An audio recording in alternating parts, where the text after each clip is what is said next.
What up, y'all? We're glad to be back with our third episode of the Prime Sports Podcast. I'm your host, Steve Marquez, and I'm here with my co-host, Blake Elijah, our second co-host, Pete Rios, and our third co-host, Tony Sutton. We're here to talk about the NFL this past weekend. We're going to go ahead and start with the biggest news of the week, and we're going to touch on two subjects, but the first one is going to be the Colts staff moves. As a lot of people have heard, the Colts fired their head coach, Frank Reich, and I think it was at a good time because it was right after a loss.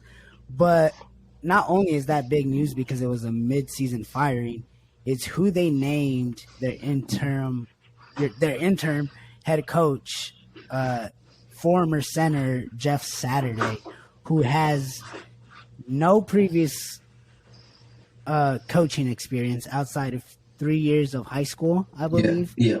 What do you guys think about the coach's decision to fire Frank Reich and then hire Jeff Saturday? It's a joke. It's honestly a joke. And they needed to fire Frank Reich. The team has been mediocre with him. And he was definitely a part of the problem, but just a part of the problem. The front office there has been bad. Chris Ballard has the team barely over 500 since he took over. They have one playoff win, and that's thanks mostly due to Andrew Luck, who he threw. He didn't throw him under the bus, but he ran him out of town, and he retired early, and they've had nothing but average play. They wouldn't give him an offensive line, but they gave one to Phillip Rivers. They gave one to Carson Wentz and Jacoby Brissett. I honestly think that the Colts are really starting to show their true colors, and I think they might be one of the worst run franchises. They're lucky that they have the Commanders to take that title from them. But if the Commanders didn't exist right now, I'd be telling Jim Irsay to fucking sell the team because they have been run poorly since Peyton, and it shows. It shows with how they're playing right now, and it shows in our power rankings this week. That's what I was going to say. I was going to say, man, I thought Jerry was bad, bro, but the way Jim Irsay and the decisions he's making up there, bro, I mean, like Tony said, and the only one you can think of right now is the Commanders as being worst run. I don't think the firing is really a bad idea at all, and I think they know they're tanking, So they're just going to do something. They're going to see if it works out, which I highly doubt it will work out with no coaching experience. So they'll hire somebody else in the offseason.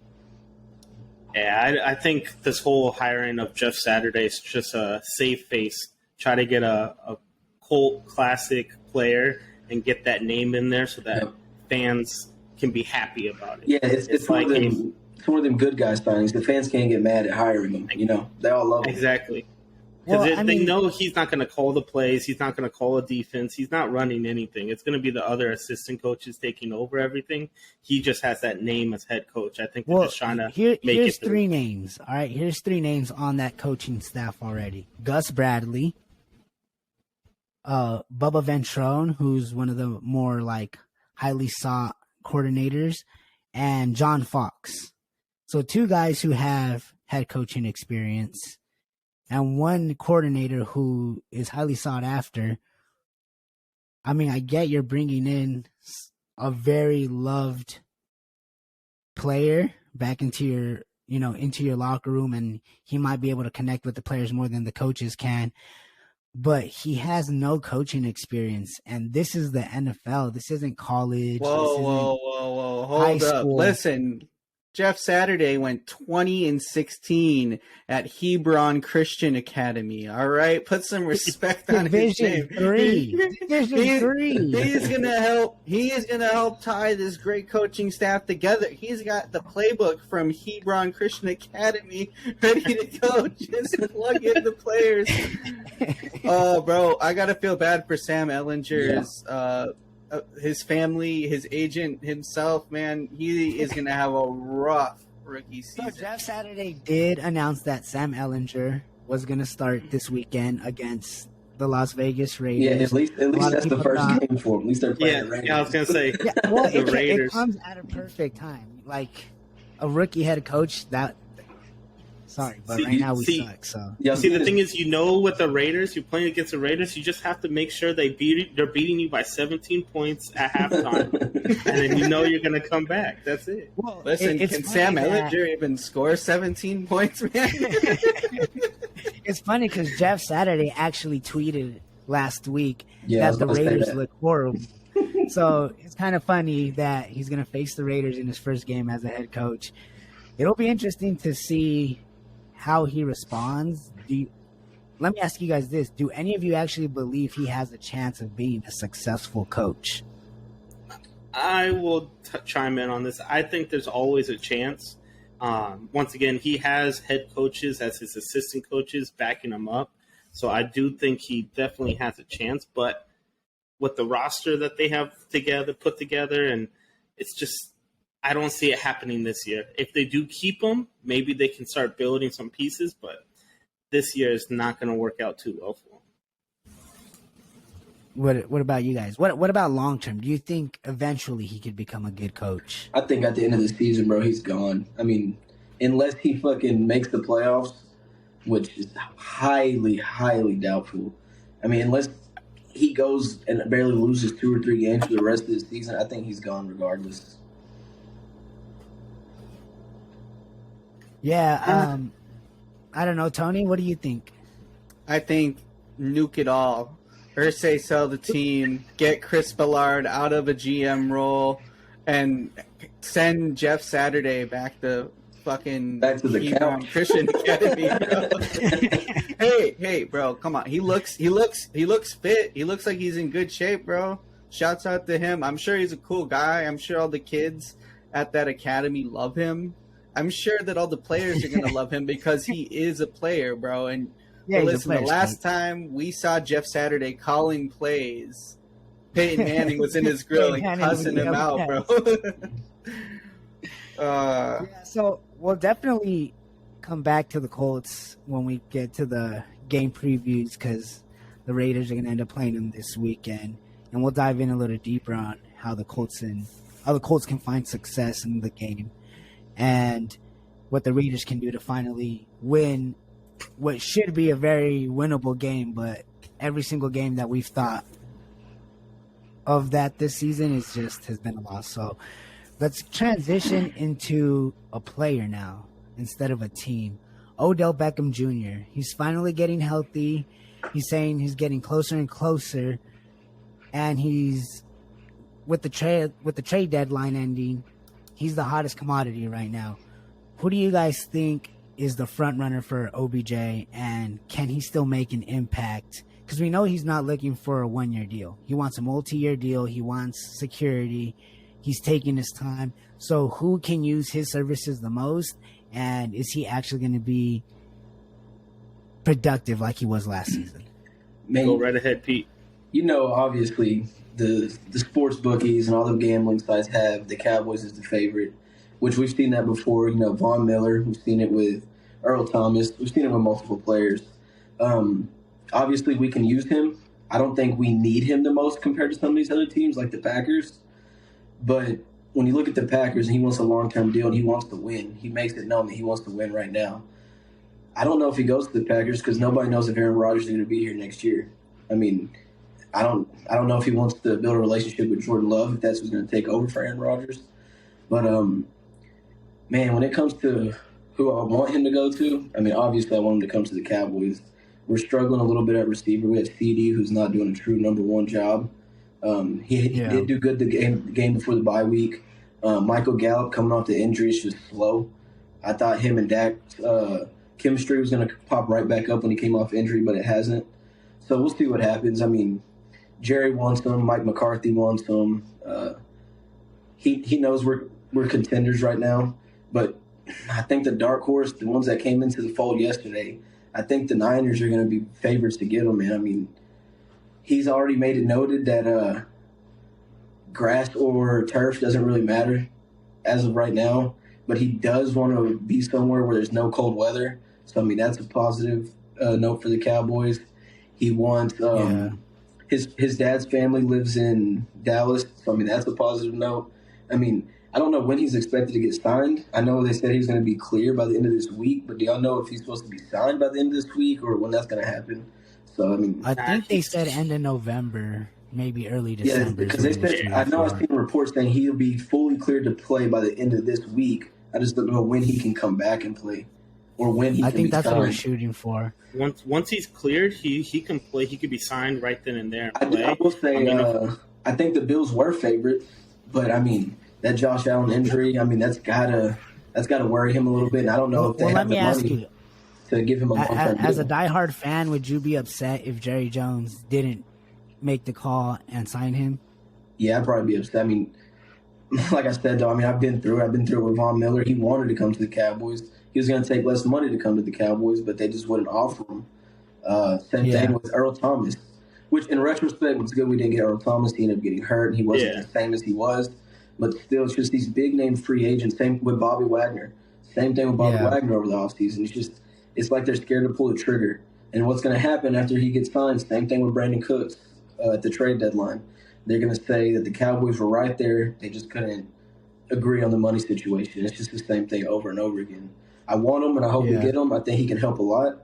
I think he'll be a big impact as a wide receiver, too, on our team. But we'll see what happens. I'm hoping for the best. Tony, as a Viking fan who Odell Beckham Jr. did go and visit with you guys, what do you think OBJ can bring to the table regardless of what team he signs? Do you think he can be the same player he was last year? How much of an effect do you think that injury will have, and how far do you think he can actually succeed this season? Well, I think it really depends on what team he ends up on and what kind of role he's put in. But I honestly kind of see OBJ as a wide receiver 3 on most teams here. A lot of teams have pretty decent depth at the wide receiver position, and the teams that don't have depth at the wide receiver position haven't really been making moves to go all in and help their quarterbacks out. If they would have, they probably would have made a move for someone like Brandon Cooks or DJ Moore at the trade deadline. Now, I understand that you don't have to give up as much to get a guy like OBJ right now, but he wants a multi-year contract. And with teams that aren't necessarily sure if they're all in, if they're rebuilding, what they're doing, it doesn't make a lot of sense for teams that need OBJ to be a wide receiver 2 or even a potential wide receiver 1, which is what some people see his potential at. I think no matter where he goes, if he gets signed this year, he's probably going to be playing the 2 or the 3 role, depending on the depth chart on those teams and the health of the other receivers on those squads as well. So I hope he gets a decent role on a contending team. I think a team like the Cowboys would be perfect for him. The 49ers, you can argue if it's him or Ayuk, but personally, I think I'd take Ayuk right now just because he has more, reps with his quarterback. OBJ's the new guy coming in, and we saw it last year up until later. He was kind of playing the 3 role, 2 role there too when he was on the Rams. So I think that's the role he's best in right now. And I think that a team like the Cowboys is perfect for him. The 49ers and Bills are decent. But I don't think a team like the Packers is going to make a move. I don't think a team like the Titans are going to make a move. If they wanted to make those moves, they would have made them by now. Yeah, Blake, what do you think about the possibility of Odell Beckham being a Bill? I know he doesn't necessarily want to be in cold weather, but if he were to sign there, what do you think that could represent for the NFL as far as how good the Bills could be? I don't think it makes the Bills too much better. Like, they're already a great team. They have great chemistry. They don't really truly need to add someone like an Odell Beckham Jr. Some can say that Isaiah McKenzie and Jamison Crowder haven't quite lived up to that slot receiver that they wanted. And now with Josh Allen's injury, he hurt his shoulder, I believe. They might want to get another player to help alleviate a little bit more of that stress. Someone like Odell Beckham where he can just dump it off in the slot and get a few yards. No, definitely. I can see it. Odell Beckham will be a help to any team. He's a talent. He's a good receiver. I think if he's fully 100%, I do think he can be a receiver too. He's not going to be as explosive as he was back in the Giants days, but I definitely do think he can be a solid receiver too. On the Bills, I don't think it's necessarily needed. I don't think they need to do it as a team. I do see him fitting in the best with the 49ers. I do think him going to the 49ers would be the best fit for him. Brandon Ayuk can move to the slot and have Odell Beckham play that outside receiver. And I think that would make the 49ers an absolutely dangerous team, even though they already are. I do see the Cowboys as a great fit as well, since they're needing someone behind CeeDee Lamb to alleviate some of that pressure behind CeeDee Lamb. Because right now, at this point, you can just put safety over top CeeDee Lamb, man coverage, and it's kind of just take him out of the game and make Michael Gallup play, Dalton Schultz, force him to make some plays. Luckily, Tony Pollard's been crazy good, but and then I would love to see him on the Ravens too. We have a huge need, huge need, but even then, I don't see him once again coming to cold weather. Two, you have the Lamar Jackson contract you still got to figure out. You have the Roquan Smith contract now that you have to figure out. There's no need to add someone like an Odell Beckham to it. So I think he should be going to the 49ers and try to get that another championship. I think one reason I'm so hopeful that he'll come to us, I mean, say he is 100% and he comes back and he's just looking healthy and he's playing like he was at the end of last year. I think there's a closer gap between him and CD than it would be with him and Debo, or him and Stephon Diggs for the other two favorite teams. I just think he knows that, and he wants to come somewhere where he can show he still's got it. You know what I mean? Even though he's already signing a multi-year deal wherever he goes, I just think he knows that he has the potential to be higher on the depth chart with the Cowboys than any of the other teams, other than the Packers. Yeah, I think his best scenario would probably be the 49ers. Kyle Shanahan, McCaffrey, Debo, Ayuk, Kittle. They have plenty of weapons where he doesn't have to have a lot of stress put on him. But I would personally like to see him in Dallas. I think it's about time that Jerry kind of gave that core group of guys that you guys have a little bit more help and see what they could do and see if they could take that next step into being, one of those top 3 teams and solidifying that. And I think it's exciting to see, Odell Beckham Jr., who's one of the biggest stars in the NFL still, brand America's team bro. as much I would love to see all the Giants fans get pissed off if he came and put the star on his helmet, bro. That would be crazy. Were you finna say, Tony? But I was going to say it's ironic that that's where his career kind of started, was that catch against the Giants. And the poetic justice. All right. Yeah, well, I think that's going to wrap up the biggest news of the week for us. We went ahead and touched on the Colts, on OBJ, a little bit on Josh Allen. We're going to take a quick break, and then we're going to come back with the game recaps for this past week. So we'll see you guys in a sec. Stafford going to the end zone, reaching up and making the grab. Odell Beckham Jr.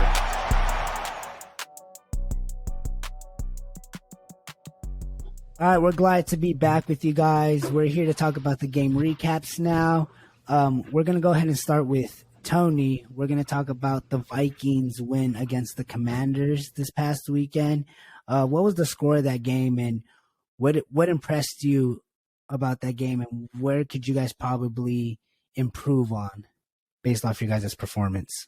Sure, yeah. So the Vikings ended up winning the game 20-17 with a last minute field goal here. My takeaway from the game is that the Commanders are a very gritty team, but the Vikings should have won this game by a couple of scores here. A lot of wonky plays dictated how the middle of this game kind of went after the first quarter. We can talk about the ref that tackled Cameron Bynum that resulted in a touchdown. That's got to be the defensive play of the year. I mean, an I was gonna uncalled say, hey, pass interference. I'm just I saying. was gonna say- still had 2 other defenders there. I don't know. And, I and know. the Raiders Those are- and the Raiders need a safety now that they got rid of Abram. So it was a great catch by Samuel here, but that was a real fluke play. And then you have another fluke play here with KJ Osborne dropping a touchdown that turns into an interception. That's another crazy kind of, bang bang play where you're just like, oh, the Vikings are so close to capitalizing here. And then something wonky happens, and now all of a sudden the Commanders have all this momentum to the point where they have a multiple score lead. But the Vikings came back in the fourth quarter. They played great football down the stretch. Kirk Cousins, I really like that drive where they get the ball back, they score, interception, great play by the defense, score again. So I'm really happy about how the Vikings played despite some of these wonky calls. There were some key penalties in this game too. The sack that was negated on third down with the face mask call against Darius Smith. And then you also have the unnecessary roughness call at the end of the game that let the Vikings actually ice the game and make it so that if they hit that field goal, they win the game and the Commanders don't have a chance to come back. TJ Hawkinson made an immediate impact, caught all 9 targets for 70 yards. Jefferson with his 19th 100-yard game in his first 3 seasons, tying Odell Beckham Jr. and I believe Randy Moss with half a season left to go here. So definitely going to break that record. He's having a great start to his career. So I think, like I said, it's a game that the Vikings, I think, should have won by multiple scores, which is what my prediction was last week. But, some things you can control, like KJ Osborne catching it, having 2 defenders there make a play on the ball. Some things you can't control. And I think that if there's anything the Vikings really need to work on is just keep it clean. They played good defense in moments all year. Key turnovers, key sacks, key stops. So I like what I see from them. And then, I'd like to see a little bit more consistency out of the offense. They played a good game, but, going down 10 points going into the late third there, you can't have that. You can't score in the first and then do nothing for the second and third quarter, especially with the rough stretch we have ahead of us here for the next 3 games. Just need to be more consistent on offense, clean up the sloppy plays. And I mean, hey, we're still 7-1. It still feels great. And Kirk Cousins is starting to play up to his contract. I think some people need to put some respect on Kirk Cousins' name. If the Vikings keep going on the pace they're going at, when are we going to start talking about MVP Kirk? Oh. When are we going to have that conversation? I don't think we will. That's not going to happen. I do want to say something. Celebrations. Can we quickly talk about Kirk being strapped? Eight-pack Kirk. Oh my god! Eight-pack. He said Kirk on a perk. strapped.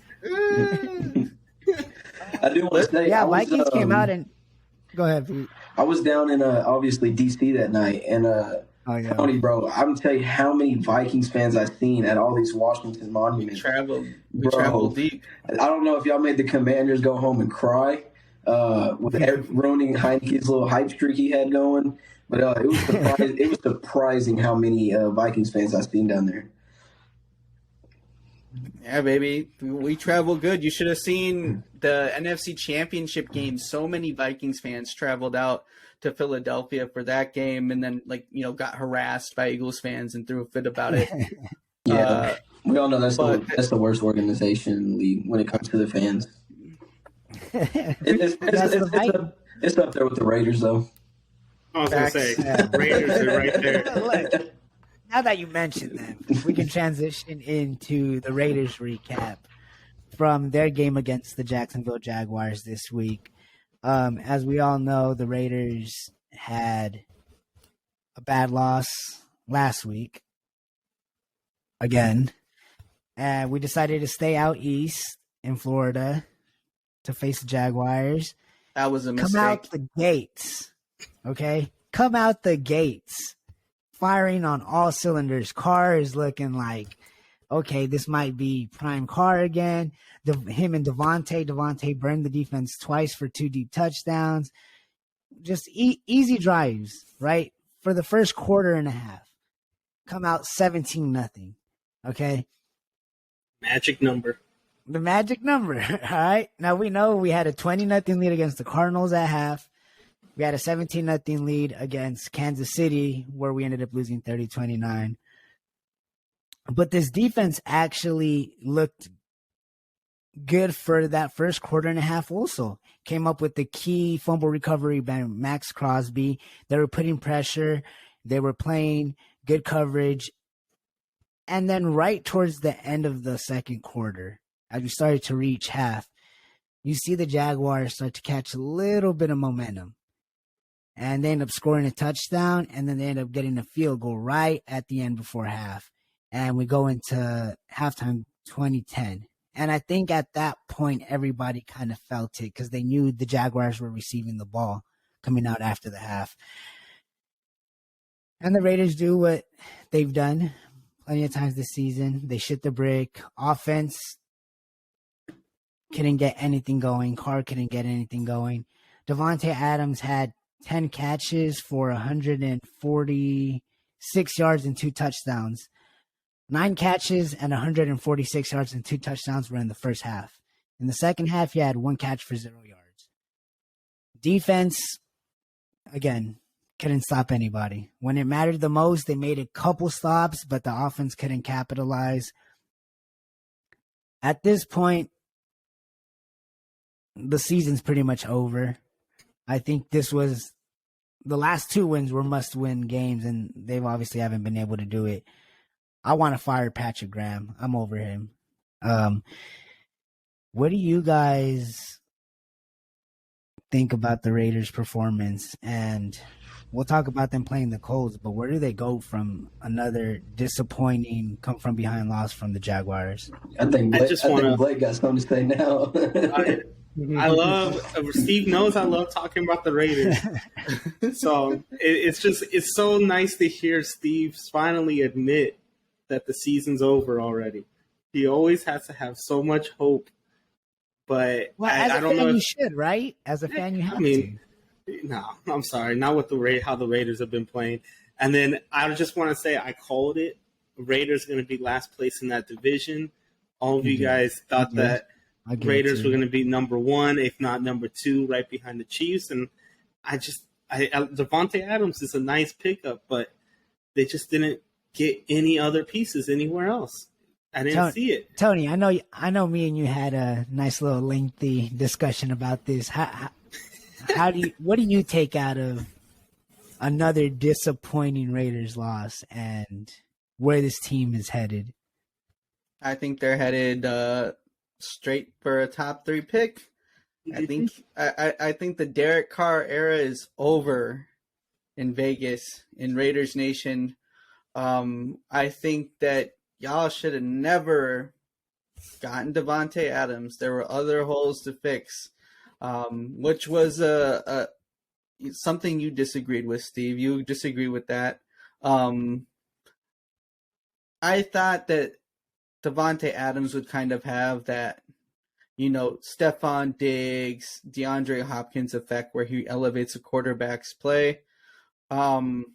But I think there's too many mouths to feed in Vegas. And I think that kind of fucks with Carr's head a little bit because,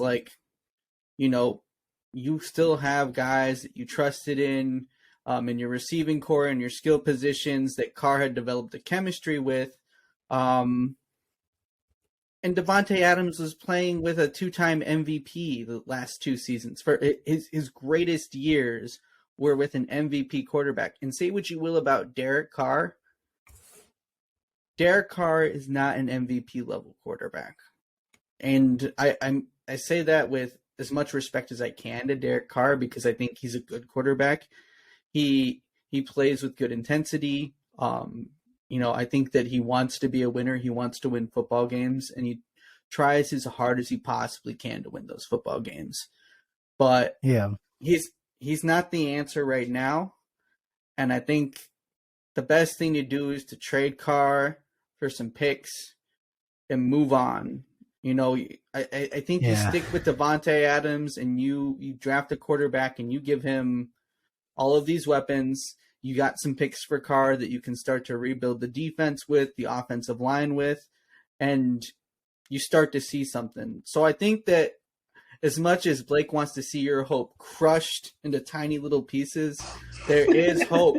This is a sign. The first step to healing from something is admitting that it's a problem, and it's time to admit that the coaching's a problem, the front office is a problem, and Derek Carr is not the solution. So congratulations, you're on your first step towards the Raiders maybe figuring some shit out.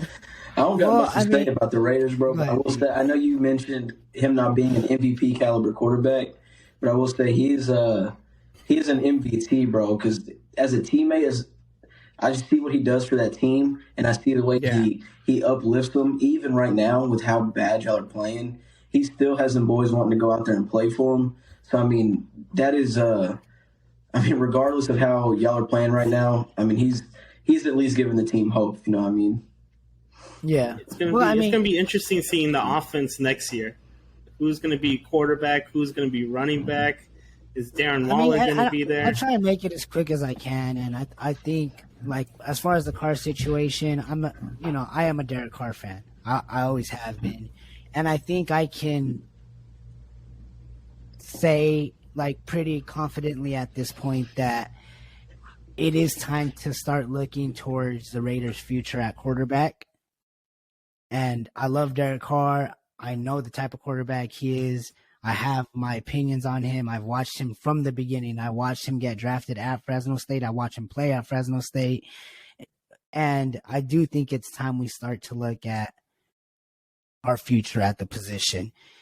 Now, I don't think we get rid of him yet. I think we start to invest into the future. If we can draft a quarterback and have him sit behind Carr for a season, I think that's our best option. That way we don't have to throw a rookie into a dumpster fire of a team because we still have so much that we need.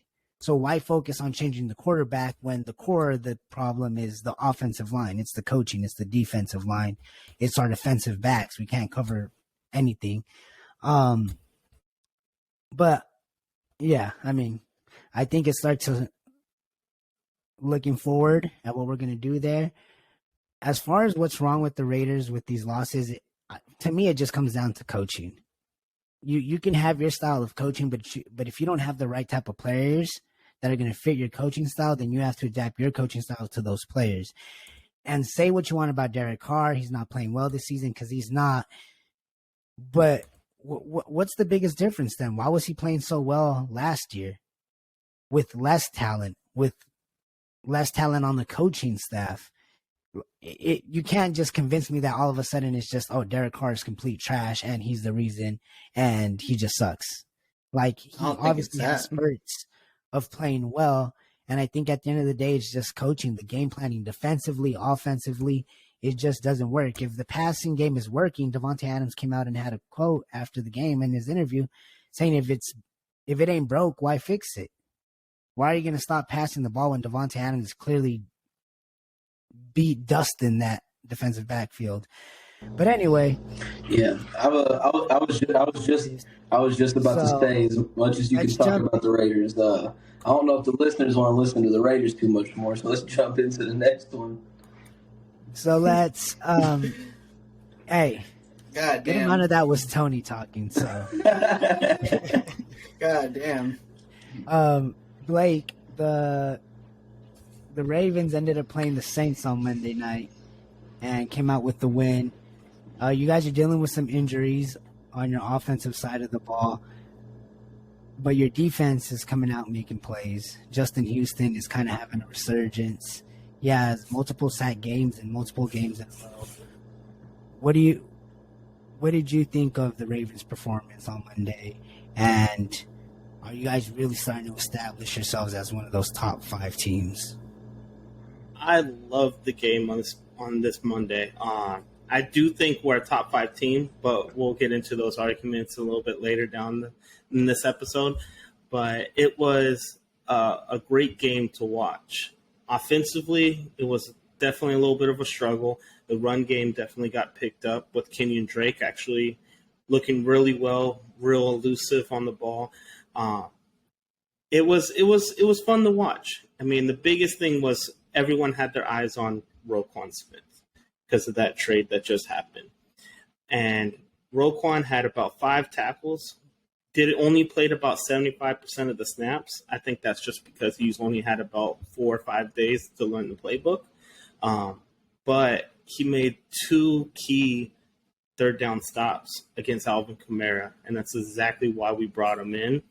Yeah. I'm a huge fan of Patrick Queen, but he just wasn't making those plays that Roquan Smith just already showed on only 75% of the snaps that he's going to make those plays.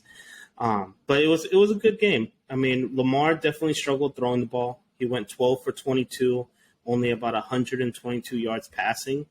But once again, him on the ground, and I don't even want to hear Pete say it, but him on the ground he's always elite at that point.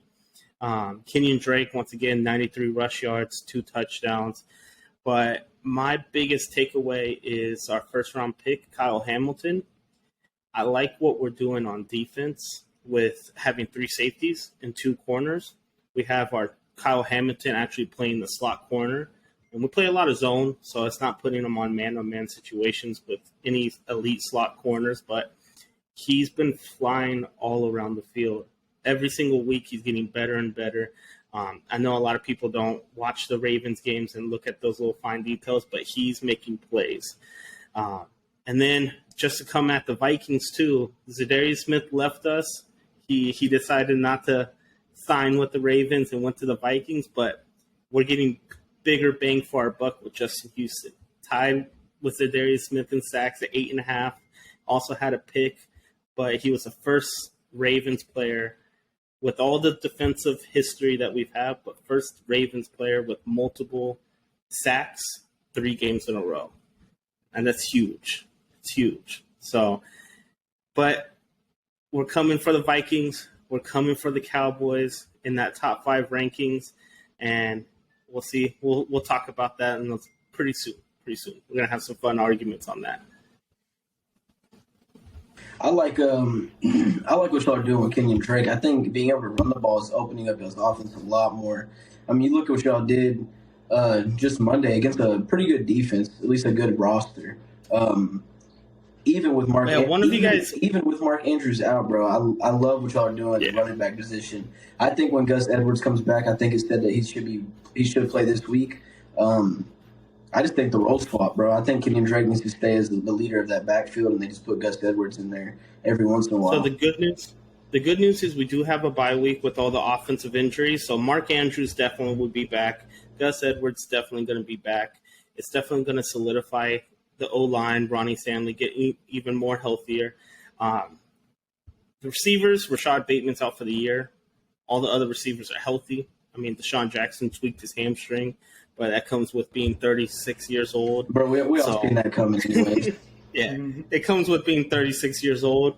But it's a perfect time for our bye week. We're about to come out the gates hot after this bye week against the Panthers, and then go into the Jaguars, and then go into the Colts. 3 easy win games to gain some more confidence. So we're coming at the league. AFC is going to be wide open after the bye week.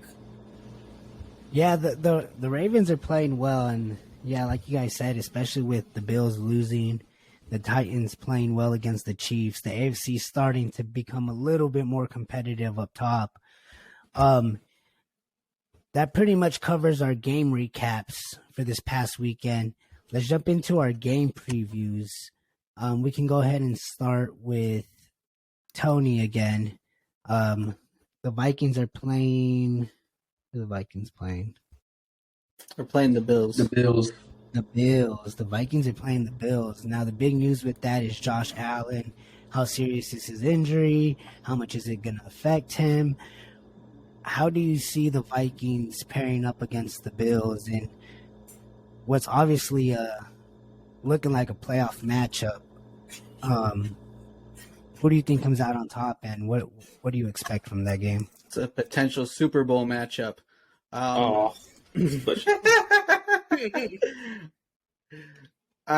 So we're looking at two teams here. One was our second ranked, and at one point our number one ranked team here, that being the Bills here, and a Vikings team that is definitely playing higher than expectations would be. Vikings offense is 9th in points, and the defense is 12th in points allowed. I think that's been a huge part of how the team's been able to win games, and that's to limit the scoring. They win a lot of tight games here. They're only 15th in offense and 25th in yards allowed. And that's kind of been the Vikings' MO, is bend but don't break, win the close games, make plays in the moments. The Vikings' real convincing win where they really put themselves, at a distance from a team was the home opener against the Packers. Since then, it's been a lot of tight games. It's been a lot of fourth quarter and third quarter drives from Kirk Cousins to put the team in a position to win. But now we face the Bills, who are the best, arguably the best team we've seen so far. And they are third in points scored and first in points allowed, first and fourth respectively in yards. They are a juggernaut of a team, and there's a reason why they're in our top three. So I think this is a huge test for the Vikings here. I do think that it is a winnable game. Josh Allen's health is a question mark at this point in time. And the Bills have looked beatable. They slipped up in two winnable games, but then they beat the Chiefs. The Vikings do technically have a better record than the Bills, but if you look at the Vegas odds right now, I'm pretty sure that the Vikings are underdogs. So depending on this unconfirmed potential UCL injury for Josh Allen, if Josh Allen plays, I think that the Bills are most likely going to win this game in a high-scoring game. I think the Vikings offense really needs to live up to expectations. You got Hawkinson, you have Jefferson. Despite what people may say, Adam Thielen has been playing a little bit better these last couple of games here. Yeah. And the defense has been playing good in spots against pretty good offenses. That being said, I'd still take the Bills to win it if Josh Allen is healthy. 31-28. If Josh Allen doesn't play, I think that the Vikings could muck this game up for the Bills and maybe win by a field goal, something like they've been doing the last couple of weeks. But it really all depends on Josh Allen's health. Where's the game at? The game, I believe, is in Buffalo, if I'm not mistaken. Okay. I will say it's at 1 p.m., so no primetime, Kirk. Okay. Blake, what do you think? Who do you think has winning that game? So once again, all based off if Josh Allen's going to be there. If Josh Allen's there, no matter what, I have this being a low-scoring game. Surprisingly, if Josh Allen's there, I have it Buffalo winning 17-14. Wow. Okay, and if Josh Allen is out, I have it complete opposite, 17-14 Vikings. Okay. Pete? I do believe it's going to be a low-scoring game, though. Man, like this is my role. My role here is to just try to pray for the Vikings' demise. Hopefully they eventually go down. But I think Josh Allen will play, even if it is a UCL injury. I think they're just going to shoot him up with a shot, and he's going to go out there and he's going to play through it. They can't afford to lose him. So I got the Bills winning 24-10. I think the Vikings are finally going against the defense, and we're gonna see what Kirk Cousins can really do, and I don't think he's gonna be able to do much. Wow. Oh, hot take. How you feeling about that, Tony? Eight-pack Kirk? 8-pack Kirk, bro. Come on. 10 chains, 10 gold chains. And you got the dance, too? Dude, listen, Kirk Cousins has the best white gritty in recorded history. Go look it up. Better than Gesicki. I'm actually thinking that Josh Allen must play this game. I'm sorry, Mac Jones got the gritty. I don't know. Y'all sleeping on Zach. Y'all sleeping on Zach Wilson. The MILF Hunter's gritty, bro. MILF gritty was pretty hard. That's pretty hard, though. It's tight. I agree with Pete though. I think Josh Allen does play this game. I don't think he's going to be at 100%, and because of that, I think the Vikings are going to give them a run for their money. And I actually think the Vikings will win this game in a close game. But I think it'll be apparent that Josh Allen is hurting.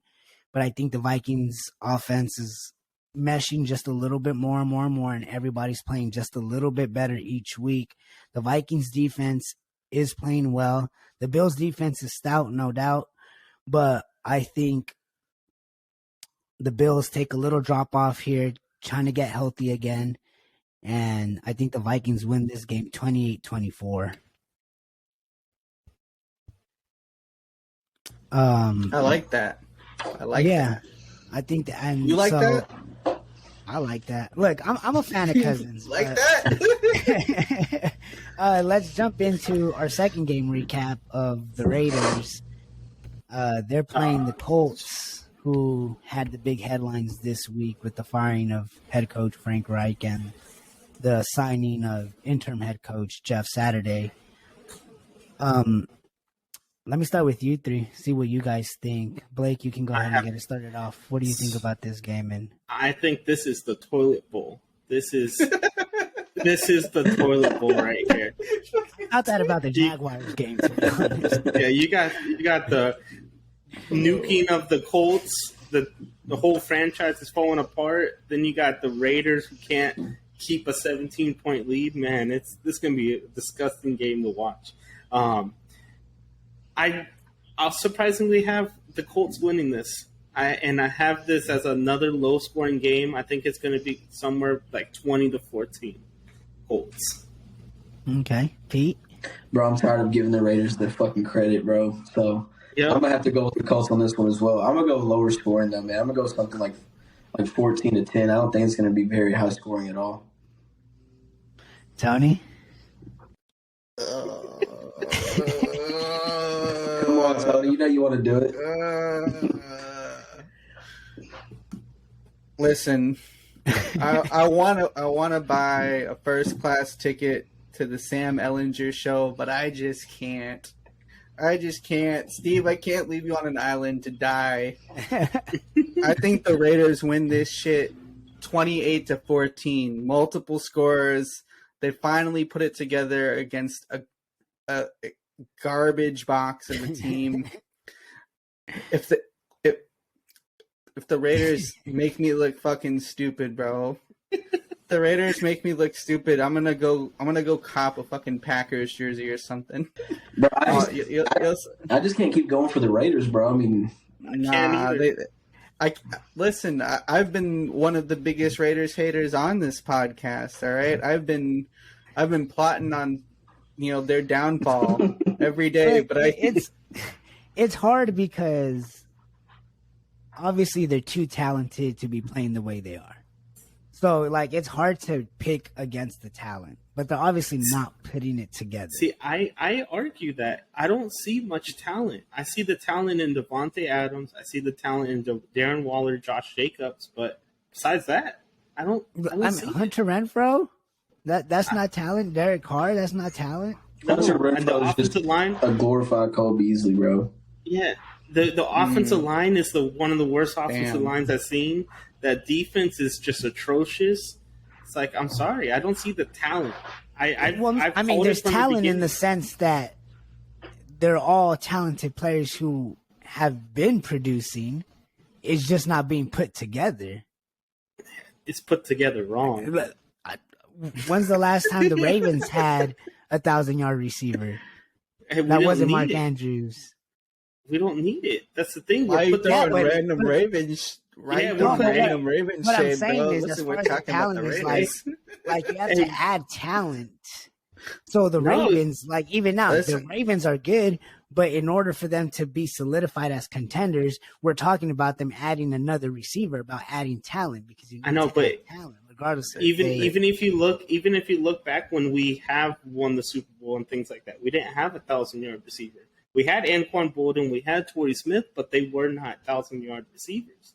yeah, it's but we're, about- not, it's what matter we're of- talking about right now. Defense Right wins now we're trying to championships. add Exactly. It's a matter of talent. how I you agree, build our the team. defense isn't good. Our And defense if you- Imagine if people took that Devontae Adams money and spent it on, I don't On the know, O-line. on the O line, a middle linebacker, a cornerback. I don't know. I'm sorry. Well, if you like would I said, if you would I have just said took that that too. money, if you would have just took that money and put it to the O line and got a brand new O line, I'm sorry, you guys would have probably won at least two more games. Look, Two but of those y'all three would be- games. y'all would be in like like a- Devontae Adams was a need. It wasn't just a want. It was a my need. You guys haven't been No, watching stop. this Raiders team. Stop! Don't We go have there had again. the worst receiving core. You guys don't know because you guys don't watch it. Your guys' team can succeed. But with you have no- Darren Waller and Josh one- Jacobs, bro. No one has a this worse season. no How one has good a was worse This season. and no Listen. one has a worse receiving core than the Ravens have. And we still have been But winning. you guys have Lamar Jackson. You guys have You John have- Harbaugh. You guys have a good defense. You put, Yeah, that's why they're better, bro. bro, you That's why put they're better. you put Lamar Jackson in that Raiders offense right now, bro, and they're performing 10 times better. Yeah, because you're agree. gonna I you're gonna agree. actually run the ball. But we do run the ball. And I don't even think if Well, Lamar my point, Jackson was on is though is you Free guys Devontae. have a much better foundation, and you guys have completely He made can come to the game Vikings, prediction bro. last even longer.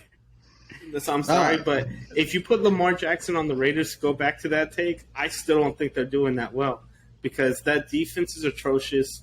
The offensive line, Lamar's going to be running around like his chicken with his head cut off. Like he already It's does. like he already does. And imagine, and the thing is, we have a top three offense right now. All right. Listen, I think we've dogpiled on Look, Steven all I know about is how none bad of the our Raiders three are. teams is winning this season. So you guys will join us on the couch watching whoever wins the Super Bowl. Hey, we got winning records, so we can talk shit. Yeah, Yep. bro. This is the top 5 club right here. That's We right. might know who gets to be in. I guarantee all three of your teams will not make the Super Bowl. Not a single All one. right, of so- the three teams. I guarantee okay, you. I guarantee it. Time out. So what happens if one of our teams makes a Super Bowl? Then? Well, I don't know. That's What's Come up more with likely? He just What's more he just likely? talking shit Hang on, 'cause he's hold up. mad. I'm about to say one thing, and then we're about to go but to it's break. true. The Steve. Ravens I'm don't have telling enough you. receivers to be a contender. Nah. Listen. One more thing, and then we're going to break, Steve. All right. I want you to answer me one question. What's more likely, one of our 3 teams making the Super Bowl, or your team fumbling their first round pick? What's more likely? Us fumbling our first round pick. There we go. That's all I needed to hear, bro. Let's start the fucking Yeah, that's gonna break. He's accepting it. He's I didn't accepting even it. get to say my score though because y'all started this. Not me. Give us your score Y'all already. started this. All right, score. It's going to be 17-0 halftime, and then it's going to be 20-17 in the game. Oh man. With Las Vegas not able to stop the clock. 4th and 2. Carr over the middle, incomplete. Off the hands of Renfro.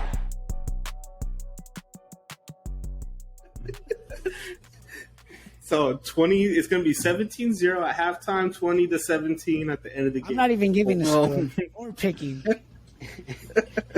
Hey, your Cowboys play the Packers. We all know Mike McCarthy is going to play against his old team. Yep. The Packers and Aaron Rodgers always seem to do well against you guys. So Yep. you guys are coming off your bye, hopefully a little bit healthier. What do you expect from Dak Prescott and your guys' offense against a struggling Packers team? Their defense is still all right, but overall, that's just an injury-riddled team who just isn't playing well right now. What do you think of the matchup, and who do you think comes out winning that game? Man, like you said, it doesn't matter when we play Rodgers, where we play Rodgers. MVP Rodgers always wants to show up against us. Although I think this time might be a little bit different. He has a bunch of injuries. I haven't seen if Aaron Jones is going to play 100% yet. I know he is hurt with an ankle sprain. Romeo Dobbs is out for 4 to 6 weeks with a high ankle sprain as well. Who they just lost their defensive, arguably star than Jair Alexander to a torn ACL. I think we come out there and we as kind of nervous and scared as I am that Rodgers can come out and have a great game. I think we come out there. I think Mike McCarthy comes out there and gets a little bit of revenge on Rodgers for them saying that Mike McCarthy was the issue, kind of running him out of Green Bay. So I think we go in there and look pretty good on, I think, all three parts. I think special teams, offense, and defense all plays well. I'm gonna go for a blowout this game. I didn't do it last game. I expected it to be pretty close against the Bears because they've been playing well. But I'm gonna go with something like 35-14. I think Rodgers still gets a little bit done. He is Rodgers, but listen, tuck him in, give him his binky, and sing him a lullaby, bro, because he's going to sleep. I got this in a blowout too. Give me 28-10 Cowboys. Blake? I'm right there with them. I have 28-7 Cowboys. Sheesh. God damn. Well, we about to give the Packers 5 losses in a row? So. I don't know. You guys think Aaron Rodgers stays? He might retire on the field like AB, bro. Let me ask you about Matt LaFleur. Do you guys think he's the answer there or no? Oh man, I love Rodgers, bro. I mean, I got him as one of my top quarterbacks of all time when it comes to talent wise. I just think he has to go, bro. I mean, they had problems before the season. I don't know if keeping Rodgers around fixes it. I think they kind of need to start building the offense around Jordan Love, or if they get a quarterback. Rodgers is still good, but I think he's got to go. Yeah, it's time to give Jordan Love a chance. I think I had a hot take. A report came out today. I think it was a coach or a GM was asked about Jordan Love, and he said that he's a starting quarterback on a lot of teams. I don't know about that, but I think he does deserve to take the team over.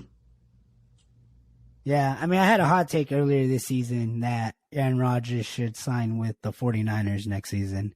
I think you let Trey Lance heal up from his injury. You let him sit behind an actual superstar quarterback like Aaron Rodgers. Aaron Rodgers is from Chico. He is from Cali. They have a good O-line. They have weapons.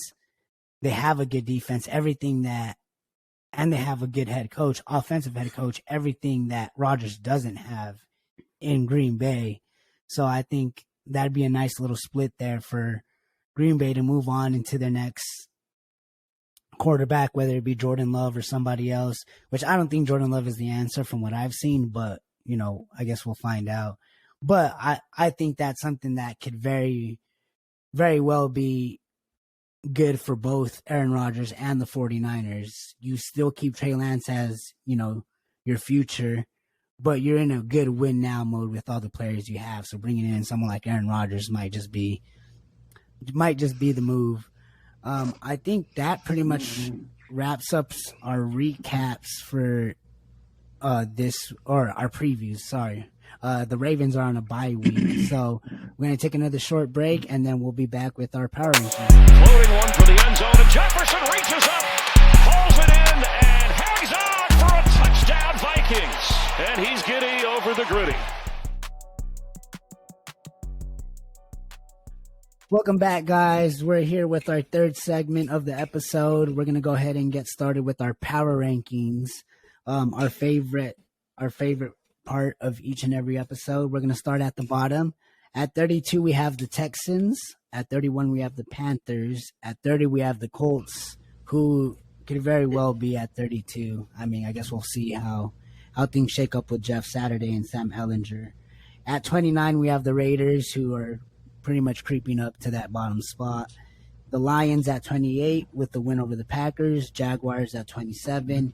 Broncos at 26, Steelers at 25, Cardinals at 24, Commanders at 23, Patriots 22, Packers at 21, I guess there's still faith in Rodgers, which is the main reason why we have him up there along with that defense, but it's not looking good for them. Bears at 20. Justin Fields has had a resurgence. He broke the record for most rush yards by quarterback in the regular season with 178, I believe. Yeah, beat Vic by what, 4 or 5 yards? Yeah, Justin Fields really the last 2-3 weeks he's really been playing well, and the Bears seem to actually be diving into him. At 19 we have the Rams, Saints at 18, Browns at 17, Bucks at 16 after a very much needed win against the Rams. Then we have the Falcons at 15, Chargers at 14 with a win over the Falcons by a field goal with time expiring. Giants at 13, Bengals at 12 with a huge win coming off a great performance by Joe Mixon, 5 touchdowns. Jets, we have them at number 11. Now, this was the team we had in our top 10. Lost 1 week because Brees Hall injury, the Elijah Vera Tucker injury, and Zach Wilson is trash. I'm not changing my opinion on that. So we had them drop like a good 8 spots. And then they come out and they beat the Bills. Michael Carter looked good, bro. Who was our number 2 team. The Jets beat the Bills, who is everybody's Super Bowl favorite. What do we make of the Jets at 11? And is this a team that we should really be considering as a playoff contending team? They're running the ball well. I believe they had like over 170, 180 yards total rushing as a team. Their defense, Sauce Gardner, like we said, he got beat by Diggs on that first play, and then after that, he's probably the best lockdown corner in the NFL right now. And I have to give Juice that credit. I did say Patrick Surtain II was the best, but Sauce is playing out of his mind right now. So I think we got to give the Jets their flowers, that run game, that defense. I still don't think Zach Wilson is the answer there, but what do you guys think about the Jets? I think they're definitely a playoff team. Do I think they're going to make it past wild card or first round or anything like that? No, I don't think they're there yet. But I definitely think they're a wild card contention team. With the way the defense is playing under Robert Saleh, they just need Zach Wilson to be smart with the ball. That's all they need at this point. They're running the ball well. They just can't force turnovers and have turnovers beat them. So at this point, I definitely think they're a wild card team. Tony? I think that they're probably contending for a wild card spot. I don't think that their success is necessarily sustainable, just with how they're playing at quarterback right now, which is basically what Blake said. I don't have too much to say about the team. The run game looks good. Sauce Gardner looks great. I just think that it's not a trap game, but it was definitely an upset, and I don't think they're going to keep upsetting teams down the stretch. Yeah, that makes sense. Pete, anything on it? Yeah, I just want to say one thing. I seen a tweet today. It was somebody wrote it down on a piece of notebook paper, but he wrote down the whole Jet schedule before the season, and he flipped a coin. On every single game, and up to now, that coin has been right. So it has them losing the AFC Championship. We'll see if they get there. We'll see if they get there. But I mean, as of right now, I got to ride with the coin, bro. I think it's just pretty cool that they're doing that. Yeah. I'm only doing it for fun. I'm only doing it for fun, bro. I don't actually think they could beat the Bills or the Chiefs. But if that's somehow the team that they meet there, they're losing. So you're saying they could beat the Ravens? I don't know. If they defend and run the ball like that? It depends who they match up against. It depends who they match up against in the playoffs if they make it. All right, so our top 10 teams are all playoff teams. We obviously have them better than the Jets. We have the Titans at 10, who just seem to play well against the Chiefs every time they play them. They're a dangerous team, obviously, with Derrick Henry. Malik Willis is playing okay. I think we still want to see more from him. they need receivers. Obviously, that team is just heavily reliant on Derrick Henry, and the defense is all right, but they're missing some pieces there too. I see the Titans as a team that they're a good team. They're going to play you well. They're a playoff team, but they don't scare me in any way, shape, or form. We have the Seahawks at 9, who continue to win and continue to progress, and they're winning their division behind Geno Smith and Kenneth Walker, their rookie corner Tyreek Woolen. What do you guys think of the Seahawks? Love to see it. Geno Smith got to have one of the best comeback stories in the NFL. Just, the fact that he's playing this good this late in his career, it's such a feel good story. And everyone around them, I think that it's also a feel good story for Pete Carroll as well. Yeah. Kind of shows that he wasn't the problem. Someone else was the problem. So I think that it looks great for them. I'm happy for them. Yeah, they're playing good. Do you think they sustain the success? Blake, Pete, do you guys think they continue this success behind Geno Smith and Kenneth Walker? I haven't seen their schedule coming up, but I think they're just playing all around good. They're all around football. They're just playing. They're hitting on all facets of the game. I mean, like Tony said, I'm just happy for Pete Carroll. Right now, it's looking like that. I mean, they won that trade. They let Russell Wilson go, and it's just looking like I don't know. I'm just excited to watch. I mean, I'm a huge DK fan. I love seeing Kenneth Walker rookies show out like they're doing. So I don't know if they sustain it, but I think they are a good team. I think they're deserving of where they're at. Yeah, I agree. I think they're going to be a solid team and think they're going to be a wild card team. I do think 49ers are going to end up winning that division.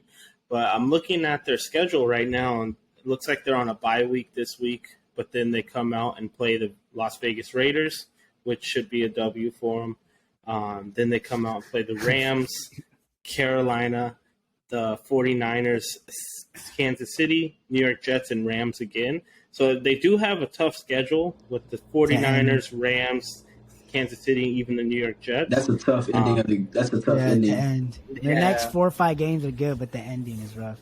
So it's going to be rough for them, but I definitely think they're going to be contending in every single game. At number 8, we have the Dolphins, who have their comeback win against your Ravens. Blake, who Tony and Pete, you guys have Tyreek Hill as Offensive Player of the Year. What do we think about the Dolphins at 8, and how dangerous are they? I just think they look. You got it, Tony. Oh no, you got it, bro. I was just gonna say. I was just gonna say, bro. I think they look good. Tua, I don't know, bro. I have mixed feelings about Tua. As same way I do with Dak. I mean, he'll come out there and he'll show up, and then he'll come out there and he just doesn't look as good. Regardless of what the stats say, you watch the game, and I just don't know if Tua's arm strength will be enough to do it if it gets deep into the playoffs and he plays these good defenses in the playoffs. So. I like watching them. I like where they're at. I mean, Tyreek is on pace to have the first 2,000-yard season in the NFL history, so we'll see what happens. Man, listen, I'm kind of sick of this narrative about Tua's arm strength, bro. The arm strength isn't there. All right, we've all seen the film. We've all watched it. But listen, what makes Tua good has never been his arm strength. It's been his IQ. And you know what matters more come playoffs than arm strength? Your ability to read defenses. Tua reads a defense well. He uses his athleticism well when he's, scrambling out of the pocket. I've never seen him get too erratic with his decision making. He's always calm-headed when they're in tight games, when he's made mistakes. He just plays good football. So I think it's time to retire. Tua needs to have a stronger arm if he's going to succeed in this league. He's succeeding in it now. He has great weapons around him. The team is built perfectly for a quarterback like him who's going to use his brain more than he's going to use, these muscles right here. I think that he's going to – I think they have a real good opportunity to win – a playoff game, maybe multiple playoff games, depending on their matchups. And I really actually think Dolphins could emerge as one of the top 4, top 5 AFC teams and to come here in the next couple of seasons. Yeah, the Dolphins have looked good. But at number 7, we have the 49ers, who we think is probably the most dangerous team in that NFC West division. And then at number 6, we have Blake's Ravens, who are struggling with health also, but they're starting to look well put together. I personally don't think they have enough weapons offensively to beat the Bills or the Chiefs or maybe the Eagles with these stout defenses who are going to zone in on the Ravens running game and force Lamar to throw the ball. I think Isaiah Likely is looking nice. I think paired up with Mark Andrews is going to be a good tandem, but I think they need to get healthy on offense. What do you guys think about the Ravens at 6 and how good can they actually be? So I don't like that take that you just said that we couldn't beat the Bills or the Chiefs based off our weapons on offense, because we did play the Bills. Yeah, we had a 10-point lead against them. We did lose by choking, but I think our defense has turned it around from there. So we already showed potential right there, and then even against the Dolphins, we put up almost 30. I think it was 35 points against the Dolphins. So even with the weapons, so-called weapons that we don't have, we're still putting points up with 27 points against the Saints, who have a solid defense. So I don't like that argument that we don't have the weapons, because they're there, and as long as you have Lamar, you're going to be fine. I think it's the defense that needs to step up, which they are at this point, and they're coming for that top 5 spot. I have a lot to say about that, but we'll let it go. For sure. At 5, we have the Vikings, and at 4, we have the Cowboys. Cowboys were on a bye week. The Vikings won and beat the Commanders. Personally, I would have put the Vikings at 4, Cowboys at 5. I'm sure Pete would have left at Cowboys 4, Vikings 5. Tony obviously put the Vikings up. I can agree with that. I forgot These 3 teams, though, I believe are the 3 best teams to dethrone the top 3 of the Eagles, Chiefs, and the Bills. What do we make of the Cowboys and the Vikings in that mix with the Ravens as those next 3 teams ready to break in? Ravens should be there. I think that the Ravens have the potential to knock off an AFC team like the Bills or the Chiefs and get into that top 3 spot. I will say, though, they are rightfully placed at 6 right now. They have the same team. They have the same record as our number 14 team, the Chargers, while having a significant amount of injuries, just like the Chargers do, and they both have the same record. But one's all the way down at 14, one's all the way down at 6. So that kind of really shows you how competitive it is. 4 through 15, there's a lot of competitive teams outside the top 3. I think that of the 3 teams right now, looking at the schedules ahead and looking at how the teams have been playing of late, I think it's either the Vikings or the Cowboys that are probably going to end up in that top 3 consideration spot. The Ravens do have a good schedule going ahead here too. It's just really hard to definitively say the Ravens are better than the Chiefs. The Ravens are better than the Bills, just because of the history in the AFC. And you look at the rosters too. Yes, the Ravens are utilizing their weapons to their maximum potential. No, they are not the same kind of weapons that the Bills or the Chiefs have on their rosters. And then I think you look at the quarterback position, and the Ravens quarterback is, probably somewhere in the middle of those 6 teams that we're talking about right now. Where I think that Mahomes, I have him as my MVP candidate. I think he's been playing really great. No one wants to talk about it because he's Patrick Mahomes. And then you have Josh Allen, who a lot of other people will say is your MVP, and then, take your pick between the next 4 quarterbacks. Pete might say it's Dak. I might say, well, look at how well Kirk's played. You're going to obviously say Lamar with how many touchdowns he's been able to accumulate, the kind of points he's been able to put on the board. But then you look at a guy like Jalen Hurts, who is continued to play consistently well throughout it. Right. So it's tough. It's tough at the top 5, top 6 positions here, and anything could change. And in 4 weeks, we could have a completely different top 6 than what we do right now.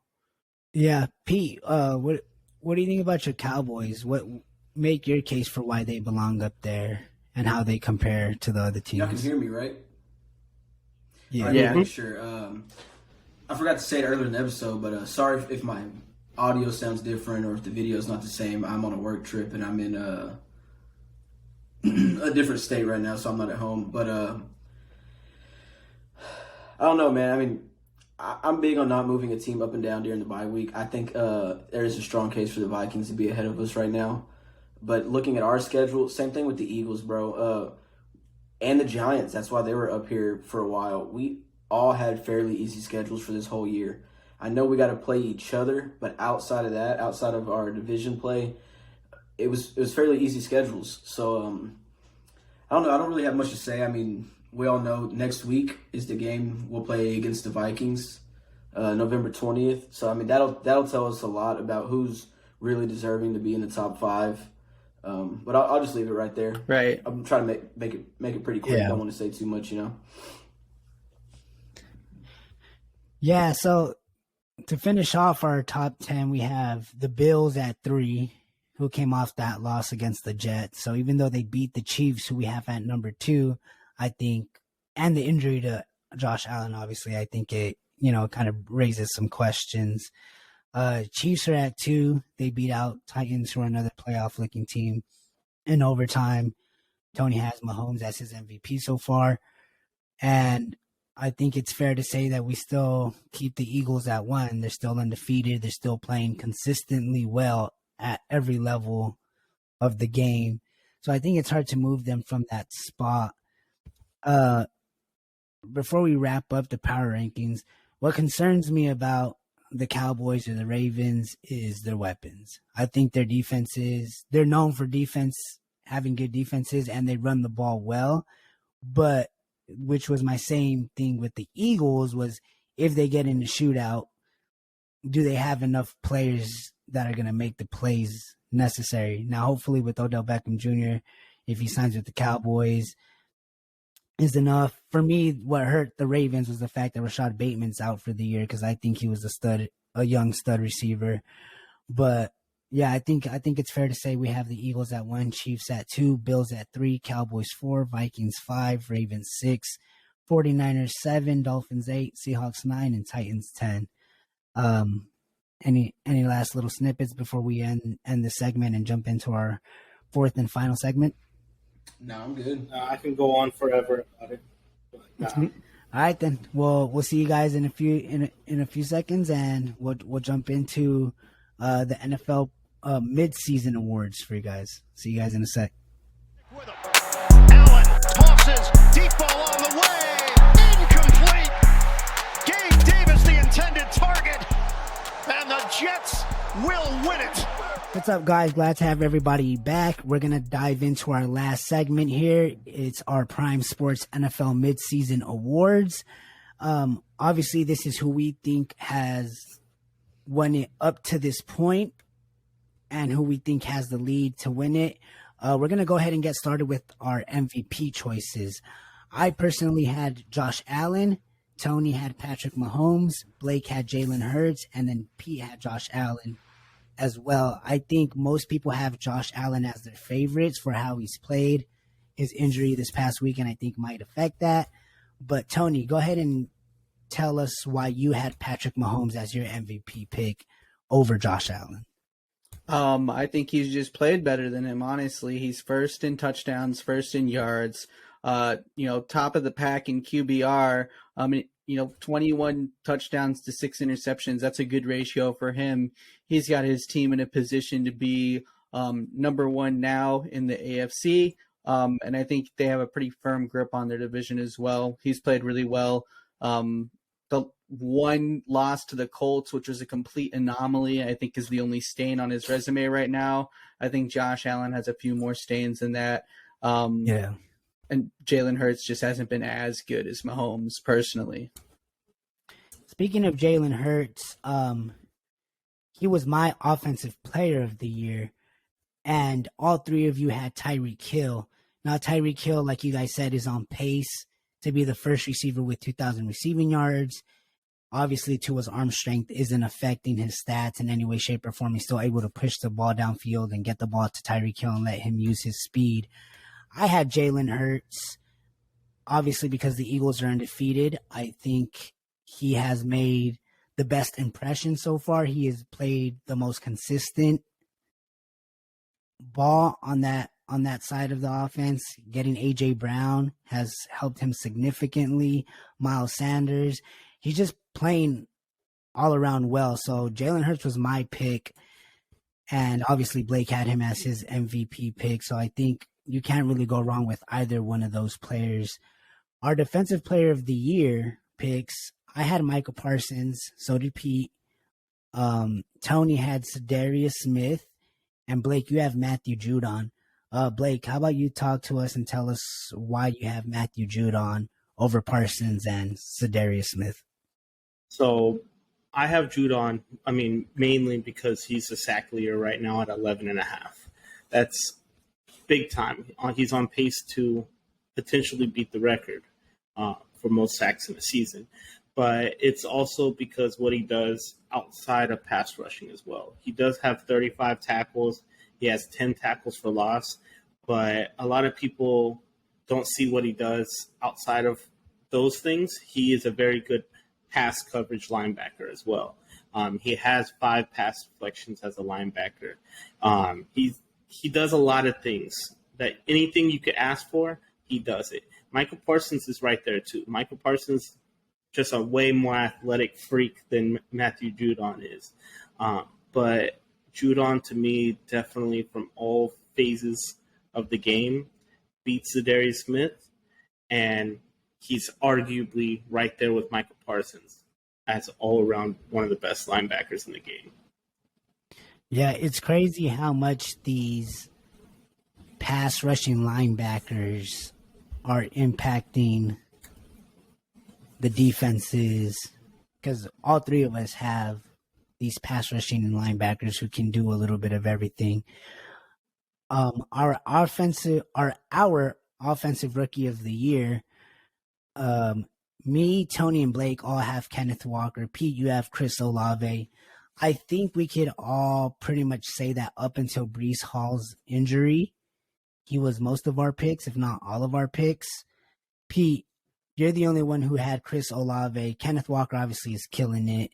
He's looking like a top 5 running back already, if I'm being honest, and he's part of that success with the Geno for the Seahawks.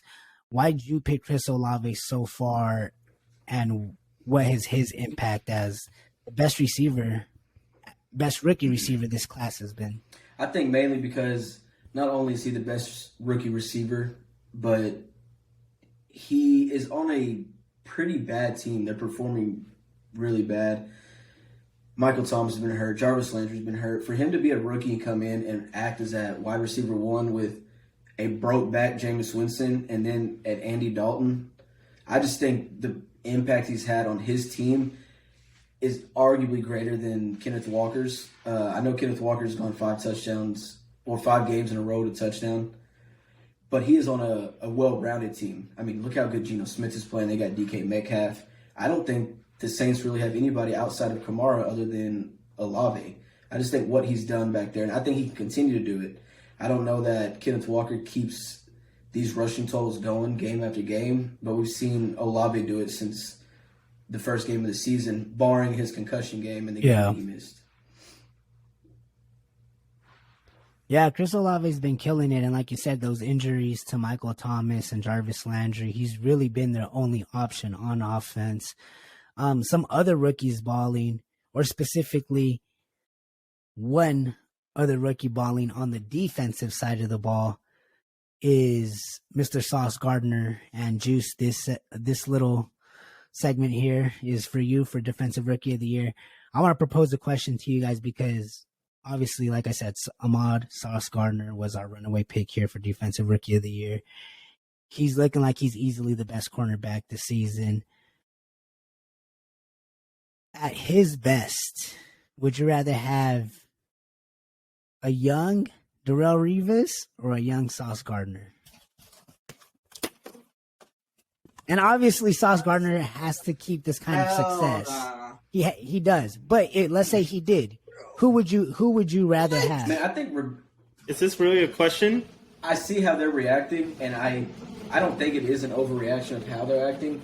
But I mean, we've said it before. I mean, I'm taking Darrelle Revis at the end of the day, but this is, I mean, arguably the best rookie cornerback we've ever seen play in the NFL.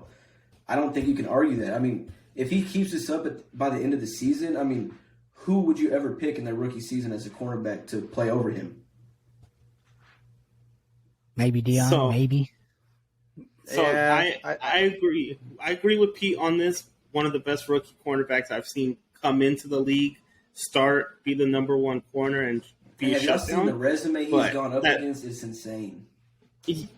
No, that's not a question you can say right now. But that's what I'm saying. If it's a big if he continues this success, I still choose Darrelle Revis, even if he plays this way every single season for the next 5 years. Darrelle Revis is one of the top corners of all time. You can't even put Sauce Gardner there yet. Tony? I think my reaction says it all about how I feel about this. Listen, Sauce Gardner is having great rookie campaign. And I predicted it. I was saying that if I'm a team, I might take Sauce Gardner at 1 overall. Yeah. That's how confident in him I was watching him in college there. So I always knew Sauce Gardner was going to be good. I thought he had the potential to be this good. Sauce Gardner should be very happy to be in the conversation with the prime Darrelle Revis. He should be happy to even have his name brought up in the same sentence as prime Darrelle Revis, because Revis Island was a real thing. He went up against the best of the best Hall of Fame receivers, and Sauce is going against some future Hall of Famers for sure, some great players, some great athletes. But I just want to say Darrelle Revis was a lot bigger than Sauce Gardner is. I wouldn't say he's necessarily faster than him, but definitely more. I think he's a better run tackler as well in open field than Sauce Gardner is. Not to pick apart Sauce Gardner, but we're talking about Darrelle Revis right now. And I couldn't put him above him. I couldn't possibly. If he goes absolutely ballistic the second half of the season, I'm talking playing better than what he's playing, if that's even possible, then I'd be willing to come down from that high place with Darrelle Revis and talk about him and Sauce. But Sauce Gardner, he's definitely him. I think he deserves to be in the conversation of the best corners right now. But I don't know about the all-time greats. I just want to kind of piggyback off something Tony said. I don't think he can play much better. The only way he can play better is if he gets more turnovers, more interceptions. But they're not going to test him like that. He's not going to really get that option. So I think he's kind of hit his ceiling as of now until people start testing him. Yeah, I mean, there's no denying he's the best corner right now, and he's doing it as a rookie. I just thought it was fun to bring up. Obviously Darrelle Revis, you can't compare to it, but Jets fans definitely have something to be excited with Sauce Gardner, like when they had Darrelle Revis. So I think it's a good start for him. Moving on to our Coach of the Year, runaway Kevin O'Connell. He was my preseason prediction. That's someone we all chose. I think the conversation could be made for Nick Sirianni from the Eagles. The conversation can be made for Mike McDaniels for the Dolphins. You could even say Pete Carroll with the Seahawks, because nobody would have guessed that. But that was our pick for Coach of the Year, and so far, if things go the way they are, I think that's a pretty easy decision. Finally, our last award was the Comeback Player of the Year. For me, for all of us, actually, we had Geno Smith, and I don't think it's really a question right now. If Geno continues this success this season, I think he gets it hands down. What do you say? They wrote him off, but he didn't write back. What do you guys think of Geno's performance this season? And is there anybody else you guys would want to mention? I want to mention one other person, which y'all had as MVP, Offensive Player of the Year. I want to say Jalen Hurts is possibly a big contender for the Comeback Player of the Year. You look at his previous seasons and how he's played. It's been pretty mid. This year he's came out. He's really proved me wrong. I don't like the Eagles, but I have to give Jalen Hurts his flowers. He's played a lot better than I expected. He's a big part of why they are undefeated with the way he's really turned his play around. So I think I have Geno Smith as the Comeback Player of the Year, but I think if I had to switch that, it would probably be, like Tony mentioned earlier, maybe Christian McCaffrey, or I'd probably go with Jalen Hurts if I had to pick somebody over Geno Smith. Tony, you said Christian McCaffrey. I think we had also mentioned Saquon Barkley. I said Saquon before Christian McCaffrey. But, I mean, either way you slice it up, it's been a really good year for comeback stories. If any of our listeners out there are fantasy football players, you already know, sweating it out in that first couple of rounds, like, oh man, do I take McCaffrey? Do I take Barkley? They burned me the last couple of years. Like, I think a lot of people wrote them off too. And now there's some happy fantasy owners out there, and there's some happy teams. Saquon Barkley being a big part of why the Giants are playing so good. I know they fell down our rankings a little bit here, quite a bit actually. But they've still been playing a lot better than anyone expected. 49ers are really high on our power rankings because of McCaffrey. Geno Smith leading a team, and Jalen Hurts going 8-0. And he's been written off quite a few times in his career as well. So 4 players didn't write back, and I think it's great to see for the NFL. Yeah, we've had a lot of good comeback stories. Before we wrap up this episode and we finish up, I want to ask you one last question, and give you guys a quick moment to think about it and see if you can figure out one specific player. Is there any player this season that has disappointed you, that was supposed to play better, or that you had higher expectations for, or you think was monumental to a team's success and just hasn't been able to play?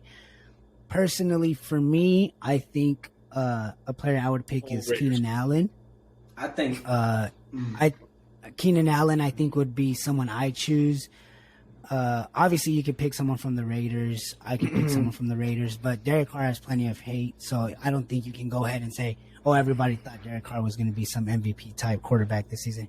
But Keenan Allen, to me, was so important to the Chargers' success as a receiver. And without him this year, he obviously hurt his hamstring week 1 against the Raiders, has missed many games, and has re-injured it a couple times. And the Chargers have honestly been somewhat underwhelming this season because of it. They were don't forget, they were Super Bowl favorites coming into this season. A lot of people had them as their Super Bowl favorites. And granted, they're dealing with all kinds of injuries, just like other teams are. But I think that was one player I'm kind of disappointed in not being able to see play, because I do think Keenan Allen is a great player. And I think it just goes to show how much of an effect he has on that Chargers offense. Bro, anybody you guys would care to mention? I'm just itching to say Najee Harris, bro. I mean, not only from the fantasy perspective, but just as a big part of the team. I know they've had a lot of quarterback issues over there, but, I mean, he hasn't been injured, not that I know of, really. No, I don't think he's missed any games compared to Keenan Allen. I think if Keenan Allen was out there and he was healthy, we wouldn't even be saying his name. But, bro, Najee Harris just, I don't know what happened to him, bro. I mean, the lowest yards per carry. I mean, they got to turn that around, bro. I mean, he's such a big player. He's such a big player to an offense. He's an all-around great running back, but he's been a huge disappointment. See, to piggyback on that, Najee Harris, to me, wasn't high on him going into the season. Big Ben just was dumping every single pass 2 yards down to him last season. And he wasn't a good run. He wasn't running the ball well. His yards per carry were low last season too. So I kind of saw this Najee Harris thing happening. To me, I know we kind of talked about the Colts already, but to me, my biggest disappointment was Matt Ryan.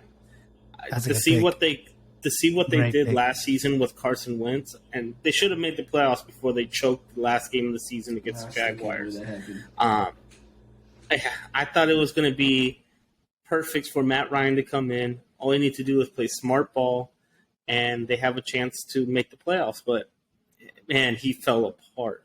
He just real quick, Tony, I think Jonathan Taylor could be up there for that conversation as well with the Colts.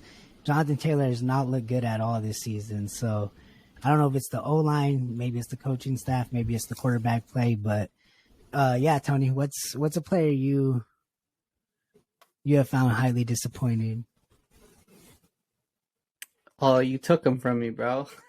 That's where I was going with Jonathan Taylor. He was the best running back in football last year. If you want to talk about Henry before the injury, you can talk about it, but he didn't play for a significant amount of time. So Jonathan Taylor, certainly. I have one last one I was thinking about. Matt Stafford, really disappointing this year. The offense looks really bad outside of Cooper Kupp. And I was on the Matt Stafford train, fellow NFC North member here. I remember he was really good with the Lions and nobody really recognized that in him. And I was like, oh, see, look, he proved himself in LA. And now I don't even think he's a top 15, top 20 quarterback now. So he's been the quarterback to the two best receiver seasons we've ever seen with Megatron and Cooper Kupp. Yeah. I mean, that is a big disappointment to go from what he did last year with Kupp and overall as a team to what he's doing now. I will say this. When the news came out about his elbow surgery, I did come out and say I think he would struggle because of it. And, there's not really reports on it anymore. Maybe it's not an issue whatsoever, but I think his elbow just hasn't been the same. The fact that their O-line is trash and that their receivers outside of Cooper Kupp just haven't produced, I think is kind of like showing all the effects of him getting older, the injury to his elbow. But yeah, I think that's wrapping up our mid-season awards here and our disappointments. I know our episodes run a little long, and I promise we're working on cutting that down. We threw in an extra segment with the mid-season awards because I think it was just the perfect time to do it, obviously. So we'll continue to get better. We'll continue to work on it. And I want to say thank you guys for tuning in to the third episode and hope to see you guys next week.